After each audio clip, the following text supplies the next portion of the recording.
আজকে গাজায় যেভাবে প্যালেস্টাইনিদের উপর ইসরায়েল যেভাবে গণহত্যা চালিয়েছে, আমি এই বিষয়টা আন্তর্জাতিকভাবে যখন যেখানে গেছি আমি এর প্রতিবাদ করেছি এবং এখনও করে যাচ্ছি।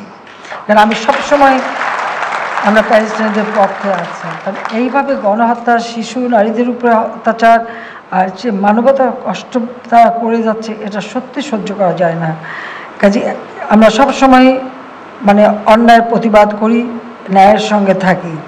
আর আমাদের দেশের মানুষের কর্মসংস্থান সৃষ্টির জন্য আমরা ব্যাপকভাবে কাজ করে যাচ্ছি। গ্রাম পর্যায় পর্যন্ত আমাদের উন্নয়নের কাজ চলছে। আজকে আমাদের বেকারত্বের হার কমে 3.2 ভাগে দাঁড়িয়েছে।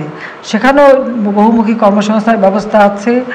আমরা দারিদ্র্যের হার যা 41.5 ভাগ ছিল সেই 2006, সেটা আমরা 18.7 ভাগে নামিয়ে এনেছি। এই ইউক্রেন যুদ্ধ, স্যাংশন এসব যদি না হতো আর সারা বিশ্বব্যাপী মুদ্রাস্ফীতি না হতো, আমাদের লক্ষ্য ছিল যে এই সময়ের মধ্যে অন্ততভাবে আরও 2% কমাবো। কারণ যে বড় দেশ বলেছিল আমরা বাস্কেট কেস পাবো, সেখানে দারিদ্র্যের হার হলো 17%। তা আমি বলছিলাম যে 1% হলেও আমি কমাবো, যেন বলতে পারি যে বাস্কেট কেস না, দেখেন তো আপনাদের থেকে ভালো আছি। তবে এখন আমরা 18.7-এ আছি। ইনশাল্লাহ আমরা আমাদের সবাইকে একটু কৃচ্ছ্রতা সাধন করতে হবে, এটা আমি অনুরোধ করব সব ক্ষেত্রেই। এবং কৃচ্ছ্রতা সাধন করে আমরা যদি এগিয়ে যাই আমাদের উৎপাদন বৃদ্ধি করে, তাহলে আমরা অবশ্যই আমাদের অভিষ্ট লক্ষ্যে পৌঁছাতে পারবো। হতদরিদ্র যারা একেবারে, সেটা প্রায় 25%-এর উপরে ছিল, 25.5 ভাগের মতো ছিল। আজকে তা দাঁড়িয়ে 5-এ আমরা নামিয়ে এনেছি, 5.6 ভাগে আমরা নামিয়ে এনেছি। আপনারা জানেন যে আমি বিনা পয়সায় ঘর করে দিচ্ছি। প্রথম যে আশ্রয়ণ প্রকল্পে বিনামূল্যে ঘর দিতে শুরু করলাম, সেটা সেন্ট মার্টিন দ্বীপে আমাদের নৌবাহিনী সেটা তৈরি করে দিয়েছিল প্রথম। আর এরপর সারা বাংলাদেশে আমি যে আশ্রয়ণের ব্যারাক হাউস করি, আমাদের সেনাবাহিনী অত্যন্ত আন্তরিকতার সাথে সেই ঘরগুলি তৈরি করে দিয়ে আমাদের সেই ভূমিহীন গৃহহীন মানুষের আশ্রয়ের ব্যবস্থা করেছিলেন। আপনাদের সবাইকে ধন্যবাদ জানাই।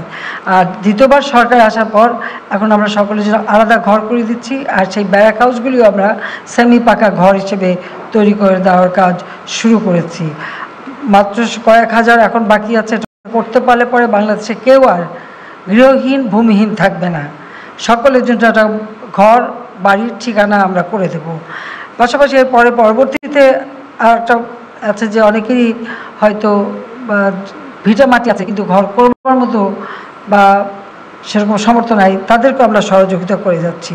কাজে আজকে আমাদের মাথা পিছু আয় বেড়েছে, আমরা এগিয়ে যাব। আমাদের একটাই কথা যে আমাদের দেশটাকে আরও উন্নত সমৃদ্ধ আমাদের করতে হবে।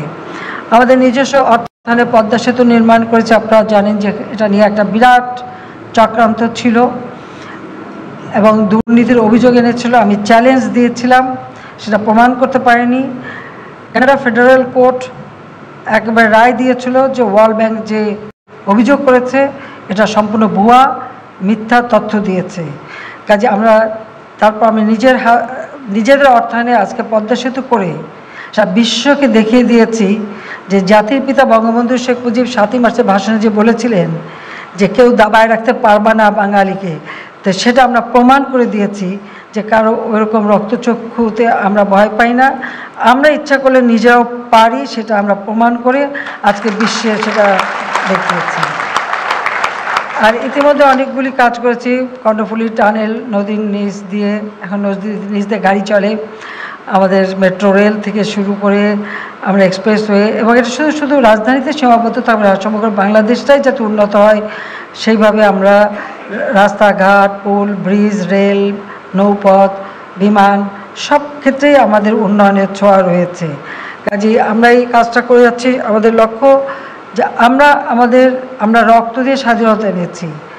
জাতির পিতার যে স্বপ্ন ছিল ক্ষুধা দারিদ্র্যমুক্ত উন্নত সমৃদ্ধ বাংলাদেশ, সেই বাংলাদেশ আমরা গড়ে তুলব, সেটাই আমাদের একমাত্র লক্ষ্য। আর সেই লক্ষ্য নিয়ে আমরা কাজ করে যাচ্ছি এবং ইনশাআল্লাহ বাংলাদেশকে আর কেউ পিছনে টানতে পারবে না। আমরা অপ্রতিরোধ্য গতিতে বাংলাদেশের অগ্রযাত্রা অব্যাহত রাখতে সক্ষম হব সকলের সহযোগিতায়। আমি আমাদের প্রিয় গার্লসদের বলবো যে নিশ্ছিদ্র নিরাপত্তাই গার্ডসের লক্ষ্য, এই মঞ্চে দীক্ষিত হয়ে প্রতিষ্ঠা লগ্ন থেকে অদ্যাবধি এই রেজিমেন্টের সদস্যগণ সাহস, আন্তরিকতা, পেশাগত দক্ষতা, সততা, কর্তব্যনিষ্ঠা এবং দেশপ্রেমের শপথে বলীয়ান হয়ে সর্বদা দায়িত্ব পালন করে আসছেন। আপনাদের এই কর্তব্য পালনের ক্ষেত্রে নতুন নতুন প্রযুক্তির ব্যবহার, নিয়মিত প্রশিক্ষণ ও পেশাগত অনুষ্ঠানের মাধ্যমে এই গার্ড রেজিমেন্ট আগামীতে আরও দক্ষতা অর্জন করবেন, সেটাই আমাদের কামনা। আমরা শান্তিতে বিশ্বাস করি এবং বাংলাদেশ আজকে জাতিসংঘ শান্তিরক্ষা মিশনে সবথেকে বেশি অবদান রেখে যাচ্ছে এবং সবথেকে বড় কথা, যেসব দেশে বাংলাদেশের শান্তিরক্ষা মিশনে যারা কর্তব্য পালন করেন সেখানকার সাধারণ মানুষের মাঝেও আমি বলি যে বাংলাদেশ সম্পর্কে একটা উন্নত ধারণা হয় এবং আমি বলতে পারি যে যারা শান্তিরক্ষা মিশনে কাজ করেন তারা সেই সব দেশের মানুষের হৃদয় স্থান করে নেন এবং জয় করে আনেন বাংলাদেশকে। সেটার জন্য সত্যি আমি গর্বিত। সবাইকে আমার ধন্যবাদ। আমি আর বেশি সময় নেব না, আমি এটুকু বলবো যে আজকে পিজিআরের এই প্রতিষ্ঠা লগ্নে আপনারা সকলে সুস্থ থাকেন, ভালো থাকেন, পরিবার পরিজন সকলে সুস্থ থাকেন।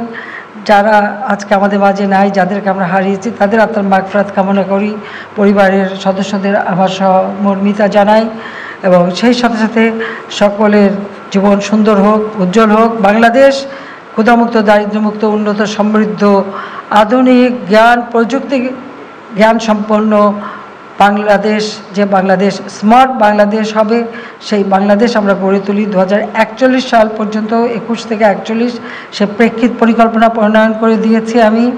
আমাদের বদ্বীপ জলবায়ুর অভিঘাত থেকে এই অঞ্চলটা যাতে রক্ষা পায় তার জন্য আমরা ডেল্টা প্ল্যান 2100 প্রণয়ন করে নেদারল্যান্ডের সাথে চুক্তি করে আমরা তাও বাস্তবায়ন শুরু করেছি। আর জাতিসংঘ ঘোষিত SDG সাস্টেনেবল ডেভেলপমেন্ট গোল, সেটাও অর্জন করার পথে আমরা এগিয়ে যাচ্ছি। ইনশাল্লাহ বাংলাদেশ বিশ্ব দরবারে মাথা উঁচু করে চলবে, কারো কাছে মাথা নত করে নয়, এবং বাংলাদেশকে আমরা এগিয়ে নিয়ে যাব অভিষ্ট লক্ষ্যে। সবাইকে আমি আবারও ধন্যবাদ জানাই। সবাই ভালো থাকেন, সুস্থ থাকেন। আমার দীর্ঘ বক্তৃতা ধৈর্য ধরে শোনার জন্য সবাইকে আন্তরিক ধন্যবাদ জানাচ্ছি। জয় বাংলা, জয় বঙ্গবন্ধু, বাংলাদেশ চিরজীবী হোক।